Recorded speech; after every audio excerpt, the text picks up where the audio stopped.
Peacemakers of Christo.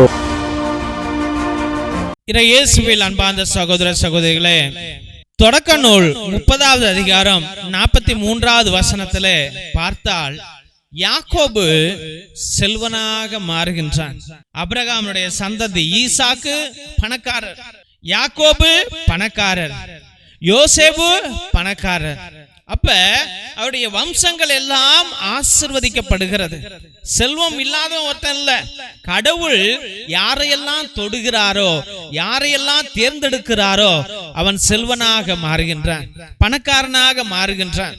பணக்காரனாக மாறி அவர்கள் தங்களுடைய செல்வத்தை பெருக்கிக் கொள்கிறார்கள், அவர்களுடைய சொத்தை பெருக்கிக் கொள்கிறார்கள், வம்சங்கள் பெருகிறது, பிள்ளைகள் பெருகிறார்கள். அப்ப தேவனுடைய ஆசீர்வாதம் அந்த பிள்ளைகள்கிட்ட வந்துகிட்டே இருக்குது. தேவனுடைய ஆசீர்வாதம் வந்தாதான் தெய்வ பிள்ளைகளே நீ வீடு வாங்க முடியும், உன் கடன் தீரும், உடைய கஷ்டம் தீரும், உடைய நஷ்டம் தீரும், எல்லா சோதனைகளும் தீரும். கடவுளுடைய ஆசீர்வாதம் இல்லை என்றால் நீ விதை போட்டு அதுக்கு தண்ணி ஊத்துனாலும் அது வளராது. நல்லா புரிஞ்சுக்கங்க. ஒரு சின்ன குழந்தை அம்மாட்ட போய் கேட்டுச்சான், மனுஷன் எப்படிமா வந்தான், மனுஷன் எப்படி உருவானா அப்படி என்று கேட்கும் பொழுது பரமபிதா கடவுள் என்ன செய்தார், மண்ணை எடுத்து ஆதாமையும் ஏவாளையும் உருவாக்கினார். அதுல இருந்துதான் பிள்ளைகள் வளர்ந்து வளர்ந்து வளர்ந்து மக்கள் ஜனங்கள் பெருக செய்தார்கள் என்று கூறினார். அதே குழந்தை அப்பாட்ட போய் கேட்டுச்சான், அப்பா மனுஷன் எப்படிப்பா உருவானா என்று. அப்ப அந்த அப்பா சொன்னாராம், மனுஷன் குரங்குல இருந்து வந்தான்ப்பா. மனுஷன் ஃபர்ஸ்ட் குரங்கா இருந்தான், கொஞ்சம் கொஞ்சமா மாறி மாறி மாறி அவன் மனுஷனா மாறுனா அப்படி என்று அப்பா சொன்னாராம். திரும்பி அந்த குழந்தை அம்மாட்ட போயிட்டு, அம்மா அப்பா இப்படி சொன்னாரேம்மான்னு. அது ஒன்றும் பெரிய பிரச்சனையே இல்லம்மா, என் குடும்பம் ஆதாம் ஏவாளால வந்துச்சு, அப்பா குடும்பம் குரங்குலேருந்து வந்துச்சுமா அப்படி என்று சொன்னாலாம். தெய்வ பிள்ளைகளே, அப்ப இது ஆதாம் ஏவாளேந்து வந்துச்சா இல்ல குரங்குலேந்து வந்துச்சா? மனுஷன் எப்பொழுதும் கன்ஃபியூஷன்லயே இருக்கிறான். விசுவாசம் உள்ளவன் ஆதாம் ஏவாள், விசுவாசம் இல்லாதவன் மங்கி என்று சொல்லுகின்றான்.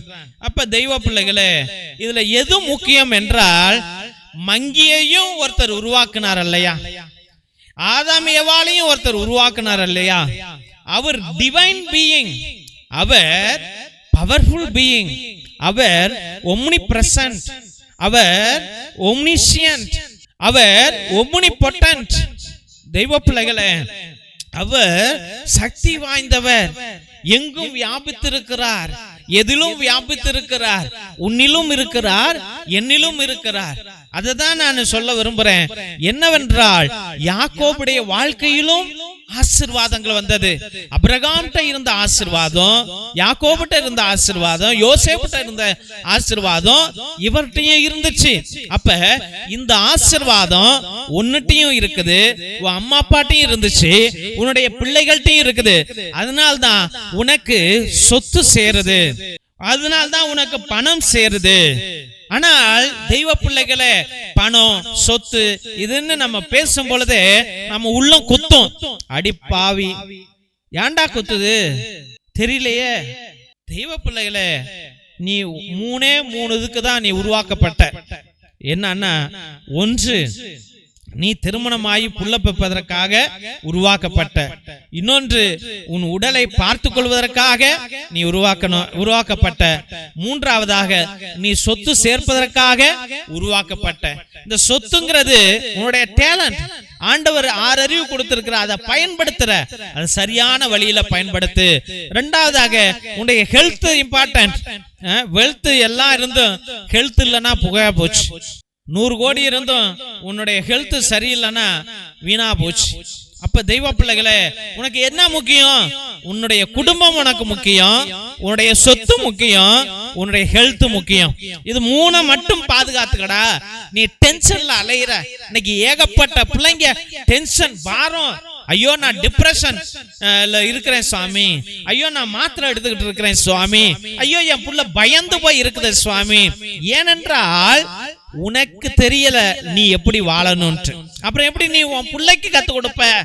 அதனால நீ ஃபர்ஸ்ட் வாழ கத்துக்க. எதுக்காக வந்திருக்கிற? உன் குடும்பத்தை பாத்துக்க, உன் உடம்ப பாத்துக்க, நீ சொத்தை சம்பாதிக்க. இது மூணையும் பாத்துக்க. வர்க்கத்துல இது நான் சொல்லல தெய்வ பிள்ளைகளே. ஆபிரகாம் ஆசீர்வதிக்கப்பட்டார், ஈசாக்கு ஆசீர்வதிக்கப்பட்டார், யாக்கோபு ஆசீர்வதிக்கப்பட்டார், யோசேப்பு ஆசீர்வதிக்கப்பட்டார். இவங்க எல்லாம் பிச்சை எடுத்துக்கிட்டு இல்ல, இவங்க எல்லாம் பிச்சை எடுத்துட்டு இல்ல. கடவுள் ஆசீர்வாதங்கள் இருந்ததுனால இவங்க எல்லாம் கோடீஸ்வரர்களாக அந்த காலத்திலே ஆதி காலத்திலே இருந்தார்கள். அப்ப உனக்கு சொத்து முக்கியமா கடவுள் ஆசீர்வாதம் முக்கியம்னா ஆசீர்வாதம் முக்கியம். அதை பெற்றுக்கொண்டினா கோடி கோடியா சம்பாதிப்ப என்று ஆண்டவர் சொல்லுகின்றார். திருசிலுவை ஆசீர்வாதத்தை பெற்றுக்கொள்வோம். தந்தை ஆசீர்வாதத்தின் திருசிலுவை.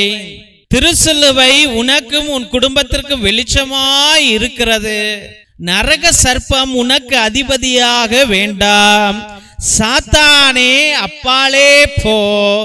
அபத்தங்களை பிள்ளைகளுக்கு போதிக்காதே.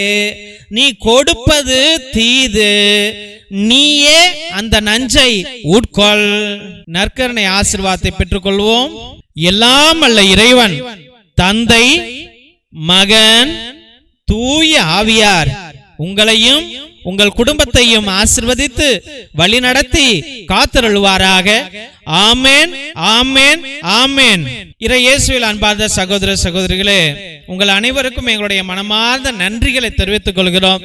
எத்தனையோ பேர் எங்களுடைய ஏழை எளிய பிள்ளைகளுக்கு உங்களால் முடிந்த பழைய துணி, பத்தாத துணி, பயன்படுத்தாத துணி, நோட்டு, பேனா, புஸ்தகங்கள் என்று சோலார் லைட் என்று நீங்கள் அனுப்பி கொண்டே இருக்கிறீர்கள்.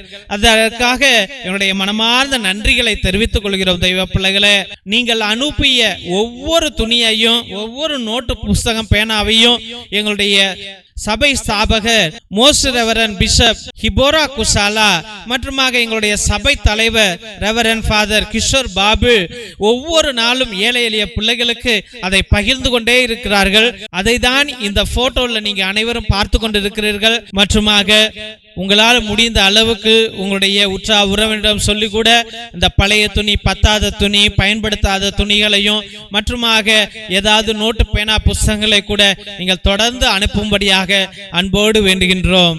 மற்றுமாக தெய்வ பிள்ளைகளே, ஒவ்வொரு நாளும் மதியம் 3 மணியிலிருந்து 5 மணி வரைக்கும் தேவனோடு ஒன்றித்து இறை இரக்கத்தின் ஜெபமாலை, நற்கருணை ஆராதனை, நவநாள் மற்றுமாக உன்னத திருப்பலியை உங்களுடைய கருத்துகளுக்காக 2 மணி நேரம் ஒரே குருவானவர் ஜெபிக்கிறார் என்றால் உலகத்துல எங்கேயுமே நடக்கல. அது தயவு செய்து தெய்வ பிள்ளைகளே, உங்களுடைய கருத்துக்களை அனுப்புங்க. உங்களுடைய கருத்துக்களுக்காக நாங்கள் அனுதினமும் ஜெபித்துக் கொள்வோம். ஒருவேளை நீண்ட நாட்கள் உங்களுடைய கருத்துக்கள் நிறைவேறவில்லை என்றால் நேர்த்தி திருப்பலி அர்ப்பணிங்கள். 3 திருப்பலி, 5 திருப்பலி, 7 திருப்பலி, 9 திருப்பலி, 12 திருப்பலி, 21 திருப்பலி, 30 திருப்பலி, 33 திருப்பலி என்று நீங்கள் அர்ப்பணிப்புக்கலாம். உங்களுக்காக அனுதினமும் நாங்கள் ஜெபித்துக் கொள்வோம். 2 மணி நேரம் ஜெபிப்போம். பேரை சொல்லி சொல்லி ஜெபிப்போம் என்பதை அன்போடு தெரிவித்துக் கொள்கிறோம். மற்றும் அவருடைய குடும்பத்தில் யாராவது உடைய உறவுகள், நெருங்கிய உறவுகள் மரித்திருந்தால் நீங்க கிரகோரியன் மாஸ், அதாவது புனித கிரகோரியார் திருப்பலியை நீங்கள் அர்ப்பணிக்கலாம். 30 திருப்பலி, ஒவ்வொரு திருப்பலிக்கும் ரூபாய் 100 என்பதை அன்போடு தெரிவித்துக் கொள்கின்றோம். ஆத்ம இளைப்பாறுதலுக்காக இதை அர்ப்பணிப்பார்கள். நம்முடைய திருச்சபையில உங்களுடைய கருத்துக்களை நீங்கள் அனுப்பலாம் என்பதை அன்போடு தெரிவித்துக் கொள்கிறோம். மிரக்கல் ஆயில் அதிசய எண்ணெய், இது கோகனட் எண்ணெய் கிடையாது. இது அற்புதங்களை செய்யக்கூடிய வல்லமையான எண்ணெய். எல்லா நோய்களுக்கும் வலிகளுக்கும் பயன்படும். தலைவலி, நெஞ்சு வலி, மூச்சு வலி, முழங்கால் வலி மற்றுமாக மூச்சு வாங்கல், வயிற்று வலி அனைத்திற்கும் பயன்படும். எல்லா நோய்களையும் தீர்க்கும். மற்றுமாக குழந்தை பாக்கியத்திற்கு கூட இது அருமையாக செயல்படும். இதை வாங்கி நீங்கள் தயவு செய்து பயன்படுத்தும்படியாக அன்போடு வேண்டுகின்றோம். இறை இரக்கத்தின் விடுதலை ஜெப புத்தகம். இது அந்த காலத்தில் நம்முடைய மூதாதையர்கள் செபஸ்தியா தகடு, அந்தோனியா தகடு செய்வதற்காக வல்லமையான ஜெபங்களை வைத்து அந்த தகடுகளை செய்தார்கள். அதில் உள்ள ரகசிய ஜெபங்களுடையவை இவை. இந்த ஜெபங்களை வாங்கி நீங்க பயன்படுத்துங்க. உங்களுடைய செய்வினைகள், கட்டுகள், குடும்ப கட்டுகள், தலைமுறை சாபம் அனைத்திலிருந்து உங்களுக்கு விடுதலையை ஆண்டவர் கொடுப்பார். இது வல்லமையான புத்தகம் தெய்வ பிள்ளைகளே. இதை வாங்கி நீங்கள் பயன்படுத்தும்படியாக அன்போடு வேண்டுகின்றோம். மற்றுமாக தெய்வ பிள்ளைகளே, ஒவ்வொரு நாளும் மதியம் 3 மணியிலிருந்து 5 மணி வரைக்கும் நடக்கும் இந்த உன்னத ஜெபத்தில் கலந்து கொள்வதற்காக நன்றிகள். இந்த சேனலை தயவு செய்து சப்ஸ்கிரைப் பண்ணுங்க, இதை ஷேர் பண்ணுங்க, உங்களுடைய வாட்ஸ்அப் ஸ்டேட்டஸ்ல வைங்க, உங்களுடைய வாட்ஸ்அப் குரூப்ல வையுங்க, மற்றவர்களிடம் பகிர்ந்து கொள்ளுங்கள். தெய்வ பிள்ளைகளே, இந்த ஜெப வழிபாட்டில் கலந்து கொள்ளுங்கள், கேட்டுக்கொள்ளுங்க. ஆண்டவர் அற்புதங்களை அவர்களுக்கு செய்வார். நீங்க இந்த ஊழியத்தை தாங்கினார், உங்க குடும்பத்தை ஆண்டவர் தாங்குவார் என்பதை அன்போடு தெரிவித்துக் கொள்கின்றோம். தேவனுக்கே மகிமை உரிதாகுக. God bless you all.